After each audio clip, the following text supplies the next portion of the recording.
What is going on, guys? Miles here, back again with another video, and recently a bunch of changes were made to Pokemon Go. So starting off with a small change, the battery power feature is now back for iOS, which is pretty awesome to see. I believe it was removed because it caused the game to crash, and now finally it is back, so hopefully Pokemon Go will be eating up a lot less power for those people who play on iOS. Niantic have also allowed everyone to change their names a single time, which is pretty awesome to see. I personally am not going to change my name, but let me know what you're going to change your name to down in the comments below. It'll be pretty difficult, honestly, to find a good name because there's so many people playing this game now, but if you did choose a really bad name or you misspelt something, you can actually change your name for free, which is really awesome. XP bonuses for nice, great, and excellent catches have been added to the game once again, and they also stack with curveballs, so if you get a curveball excellent throw, you're going to get a crap ton of XP, which is good to see.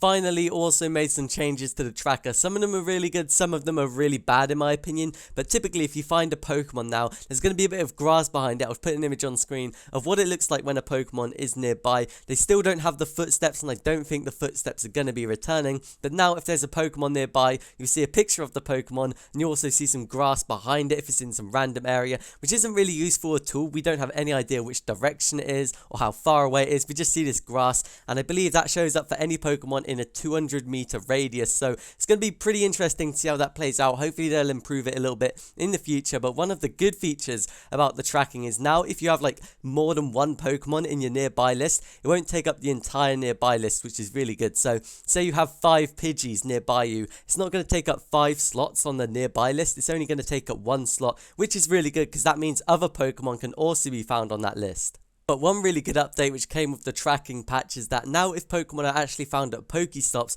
you will actually see an image of the Pokestop on your tracking list as well as the Pokemon next to it, which is really cool, and you can click on that image and it will tell you which Pokestop the Pokemon can be found at, which is a really awesome update, and it's really good if you live in an area which has a lot of Pokestops. However, if you live in a rural area with not many Pokestops, this isn't really beneficial to you because there probably won't be any Pokemon at the one Pokestop you can find, but if you're living in like a dense urban area, then it's a really good update. But bear in mind, this tracking update to do with the Pokestops is only in beta form right now, and only a few select people actually got to use this feature, which kind of sucks. I personally don't have this feature yet, but once it gets perfected, they'll release it to everyone, and it's going to be an amazing feature.